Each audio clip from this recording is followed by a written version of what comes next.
छोड़ो छोड़ो।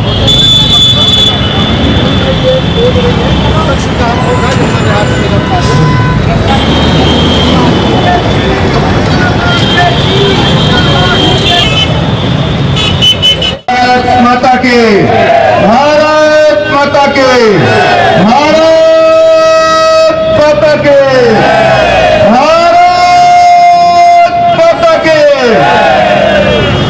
मंच पर विराजमान जिनके नेतृत्व में आज धरने का आयोजन किया जा रहा है, उत्तर पूर्वी जिला के जिलाध्यक्षा श्रीमती पूनम चौहान जी, हमारे मुख्य वक्ता और दिल्ली विधानसभा में जन जन की आवाज को बुलंद करने वाले, हर दिनों की आवाज को महसूस करने वाले ऐसे आदरणीय रामवीर सिंह जोड़ी जी, पूर्व जिला।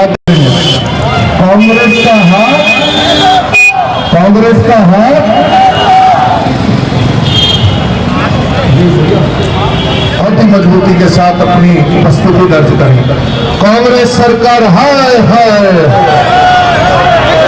कांग्रेस संगठन हाय हाय, संगठन हाय हाय करो,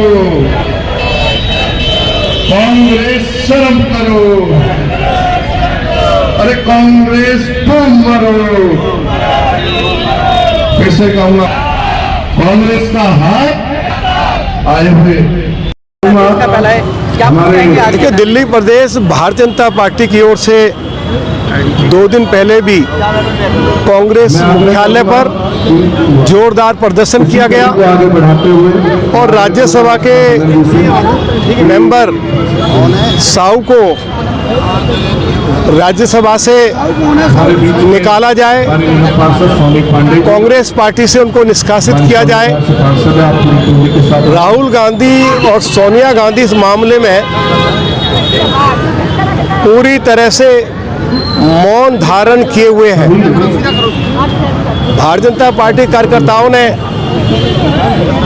राहुल गांधी और सोनिया गांधी से भी आग्रह किया कि नैतिक जिम्मेवारी लेते हुए उनको भी अपने पदों से त्यागपत्र देना चाहिए। छत्तीसगढ़ में इनके पूर्व मुख्यमंत्री सट्टा व्यापार में शामिल है। एक इनके सीनियर पार्लियामेंट के मेंबर, उनके घर से 350 करोड़ रुपया अभी तक मिल चुके हैं और मोटा मोटा अंदाजा ये लगाया जा रहा है कि ये राशि 1000 करोड़ से ऊपर की होगी। ये जानकारी भी अलग अलग सूत्रों से आ रही है कि 2024 में जो लोकसभा का चुनाव है, ये पैसा कांग्रेस पार्टी, राहुल गांधी और सोनिया गांधी का पैसा है। अब इसकी जांच पड़ताल भी होगी और जो भी दोषी लोग हैं उनके खिलाफ कड़ी से कड़ी कार्रवाई होगी। हमेशा एक ही आरोप, जब विपक्ष के लोग भ्रष्टाचार में पकड़े जाते हैं तो एक ही आरोप उनके द्वारा लगाया जाता है कि एजेंसीज का दुरुपयोग किया जा रहा है। यदि इनके घरों से, इनके दफ्तरों से हजारों करोड़ रुपया मिलेगा, ये शराब का अवैध धंधा भी करते हैं, ये सट्टा व्यापार भी करते हैं, और यदि एजेंसीज अपना काम करती है तो उनको बधाई देनी चाहिए। उनके इस शानदार कामयाबी पर देश को हर्ष व्यक्त करना चाहिए। धरने का क्या उद्देश्य है?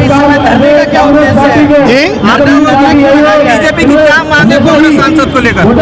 अरे उनकी गिरफ्तारी तो होगी, लेकिन राहुल गांधी और सोनिया गांधी अपना मुंह क्यों बंद करके रखे हुए हैं? उनको बोलना चाहिए कि ये किसका पैसा है, उनको बताना चाहिए। एक के बाद एक कांग्रेस पार्टी के नेता अलग अलग प्रदेशों में जो भ्रष्टाचार में लिप्त हैं वे पकड़े जा रहे हैं और दिल्ली के अंदर भी आपको मालूम मालूम है कि हजारों करोड़ रुपए का जो शराब का घोटाला हुआ, उसमें दिल्ली के former deputy chief minister jail में हैं, उनको जमानत मिली नहीं। संजय सिंह जेल में है, उनको जमानत मिली नहीं। और जल्दी ही मेरा ये मानना है कि शराब घोटाले में दिल्ली के मुख्यमंत्री अरविंद केजरीवाल भी सीधे सीधे जुड़े हुए हैं। जल्दी ही उनकी भी गिरफ्तारी होगी। और मोदी जी ने जो देशवासियों को ये आश्वासन दिया है कि हम किसी भ्रष्टाचारी को बख्शेंगे नहीं, ये जो उनकी गारंटी है, उस तरफ पार्टी तेजी से अपना कदम बढ़ा रही है, एजेंसी अपना कदम बढ़ा रही है। इसके लिए हम सभी एजेंसीज को बहुत बहुत उनके प्रति धन्यवाद करते हैं, उनको साधुवाद देते हैं। कांग्रेस नेता बोल रहे हैं कि भाजपा के लीडर्स के यहाँ रेड नहीं हो रही है, वरना वहां भी निकलेगा। आप मुझे बताइए, कई राज्यों में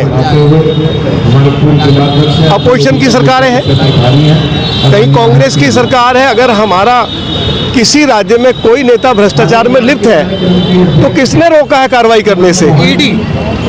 अरे भाई, ईडी केवल इस ऐसे मामलों में केवल ईडी ही केवल एक्शन कर सकती है, ऐसा नहीं है।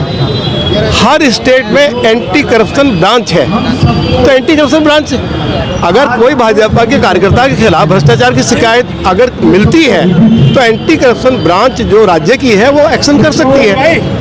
देख रहे हैं कांग्रेस के राज्यसभा के सांसद के घर 350 करोड़ से भी ज्यादा काला धन मिल रहा है और वो भी मिलता ही जा रहा है। काउंटिंग जारी है, गिनते गिनते अधिकारियों के हाथ भी दुख गए हैं। आप देख सकते हैं किस तरह से कांग्रेस की सरकार जो है भ्रष्टाचार में लिप्त है और इस पर हमारे राहुल गांधी जी, सोनिया गांधी जी दोनों ने चुप्पी साध रखी है।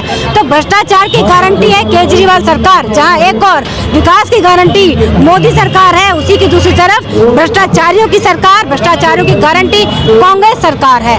कांग्रेस से जब इतना पैसा मिल रहा है, हम पूछना चाहते हैं उनके शीर्ष नेतृत्व को कि उन्होंने उसकी जवाबदेही क्या तय की है। हम सब मांग करते हैं कि ऐसी भ्रष्टाचारी सरकार को उन्हें इस्तीफा तुरंत देना चाहिए। लोकसभा चुनाव में पैसा इस्तेमाल होना चाहिए। जी बिल्कुल होना था। ये पैसा ही इसलिए रखा गया था ताकि लोकसभा चुनाव थे, उनके दौरान इस काले धन को निकालना था। लेकिन कहीं नहीं, छत्तीसगढ़ में भी हमारी सरकार आई और जनता ने उन्हें पूरी तरीके से नकार दिया है। आज इस धरने का उद्देश्य ये है कि दिल्ली के 14 जिलों में हम इस तरह का धरना कर रहे हैं जिससे जनता को कांग्रेस के भ्रष्टाचार की जानकारी हम दे सके। क्योंकि सोशल मीडिया कुछ और दिखाता है, उनके अधिकारी कुछ और कहते हैं, उनके नेता कुछ और कहते हैं, लेकिन आज हम जनता के सामने सम्मुख बैठकर चौक चौराहों पर जनता को बताना चाहते हैं कि किस तरह से कांग्रेस और आम आदमी पार्टी दोनों जो गठबंधन करने को तैयार हैं, दोनों ही भ्रष्टाचार में लिप्त हैं और दिल्ली का बेड़ा गर्क करने की दोनों ने कसम खा रखी है।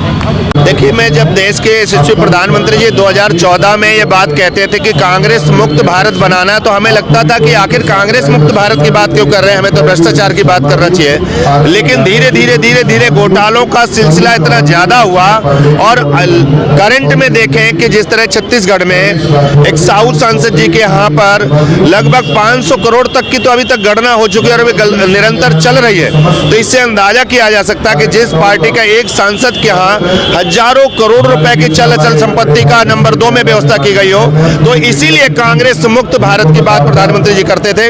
उसी को लेकर उत्तर पूर्वी जिला भारतीय जनता पार्टी श्रीमती पूनम चौहान जी के नेतृत्व में, जिलाध्यक्षा जी के, आज इस चौक पर हम लोग प्रदर्शन कर रहे हैं, धरना दे रहे हैं कि ऐसे लोगों की सांसद सदस्यता भ्रष्ट हो और कांग्रेस पार्टी की जो सदस्यता है, जो इसका रजिस्ट्रेशन, उसको निरस्त किया जाए। महीनों के बाद पूरे देश में लोकसभा का चुनाव होना है, क्या ये पैसा चुनाव में भी इस्तेमाल होता है? कांग्रेस की जो मुख्य रूप से जो ताकत थी वो गरीबों को पैसा चूस कर चुनाव में भ्रष्टाचार रूप से खर्च किया जाता था, जो धीरे धीरे उनकी कमर टूटती जा रही है। और कमर अब ये तत्काल दिखाई दे रहा है, जब एक व्यक्ति के यहाँ इतना पैसा है, ऐसे और इनके कितने जो सांसद होंगे, कितने ऐसे नेता होंगे जिनके तिजोरियों में इस तरह का पैसा होगा। और एक जब पैसा निकलेगा तभी भ्रष्टाचार मुक्त भारत बनेगा, क्योंकि कांग्रेस मुक्त भारत माने भ्रष्टाचार मुक्त भारत होगा। क्या मांग है? आज मांग है चाहिए, पहले उस सांसद की सदस्यता निरस्त होनी चाहिए, उनके जेल होनी चाहिए, और साथ में इसमें जो लोग इन्वॉल्व हैं, और कहीं ना कहीं पक्का मैं दृढ़ता के साथ कह रहा हूँ, इसमें राहुल गांधी जी जरूर इन्वॉल्व होंगे, उनको भी इसमें लेना चाहिए, और जो नेता हैं उनके खिलाफ कार्रवाई करनी चाहिए। देखिए, इसमें सारी की सारी कांग्रेस पार्टी शामिल है, और ऐसा जब मैं कहता हूं तो आप लोग समझे कि कांग्रेस हमेशा जानी ही भ्रष्टाचार के लिए गई है। हम ज्यादा दूर की बात ना करें, अगर हम सिर्फ दिल्ली की बात करें, दिल्ली में से हम लोगों ने कांग्रेस को क्यों भगाया? याद होगा आपको वो कॉमनवेल्थ गेम्स का घोटाला, जिसकी वजह से दिल्ली वालों ने उनको फाड़ के फेंक दिया। और आज आप देखिए, देश में जब मोदी जी बात करते हैं कि कांग्रेस मुक्त भारत बनाना है, तो वो क्यों बनाना है? क्योंकि हम देख रहे हैं कि इनके नमज में पैसा घुसा हुआ है। ये लोग पैसे को इकट्ठा करने के लिए कुछ भी कर सकते हैं, भ्रष्टाचार करने के लिए कुछ भी कर सकते हैं। इनकी मानसिकता सिर्फ और सिर्फ भ्रष्टाचार की है, अपने विकास की है, जनता के विकास की नहीं है। इसलिए ये जो 300 करोड़ रुपए अभी पकड़े गए हैं, अभी तो ये राज्यसभा सांसद है, अभी आप इनके लोकसभा के सांसदों के घर जब ऐसी रेड डालेंगे तो आपको पता चलेगा कि घोटाले कितने से कितने पड़े हुए हैं। और मशीनें थक गई नोट गिनते गिनते, अभी तक तो इंसान थकते थे, अब मशीनें थक रही है नोट गिनते गिनते। तो आप देखिए कांग्रेस की मानसिकता, कांग्रेस को इस देश से मिटाना, और ये जितना भी ये समूह बना रहे हैं चोर चोर मुसेरे भाई, इन सबको इस देश से हटाना हर नागरिक का कर्तव्य है। और मैं सबसे निवेदन करता हूं कि इन भ्रष्टाचारियों को उखाड़ कर बाहर फेंक दीजिए। बिल्कुल होना था, ये आमजन मानस का पैसा है। लगातार भ्रष्टाचार की जननी है कांग्रेस सरकार। लगातार 2G घोटाला, 3G घोटाला, कोयला घोटाला, जमीन घोटाला, जीजा घोटाला, कॉमनवेल्थ घोटाला, फोर्स घोटाला, जल से जलवायु तक का घोटाला। अपनी संस्कृति को आगे बढ़ाते हुए कांग्रेस को लोग थोड़े से घोटालों में, अभी सरकारें तो है नहीं इसलिए घोटाले हो नहीं रहे थे, भ्रष्टाचार हो नहीं रहा था, पर इसी कड़ी को, इस संस्कृति को आगे बढ़ाते हुए धीरज साहू जी ने अपनी कांग्रेस की नीति और रणनीति को आगे बढ़ाते हुए फिर से देश को परिचय दिया है कि कांग्रेस सरकार में है या नहीं है, सत्ता में है या नहीं है, पर घोटाले और भ्रष्टाचार के लिए निरंतर वो आगे खड़ी हुई है। बीजेपी की ये मांग है कि ये भ्रष्टाचार का पैसा कहां से आया, इसकी जांच होनी चाहिए, और धीरज साहू जी को जेल में जाना चाहिए, और कांग्रेस का जो असली चरित्र है वो देश के सामने आना चाहिए।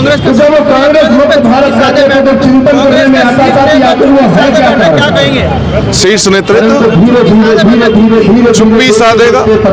जब वो सत्ता में थे कितने सारे घोटालों के मैंने नाम दिए, वो जब नहीं बोले, मनमोहन सिंह जी मौन रहे उनके प्रधानमंत्री, तो आज कैसे मतलब ये बोलेंगे आप सब?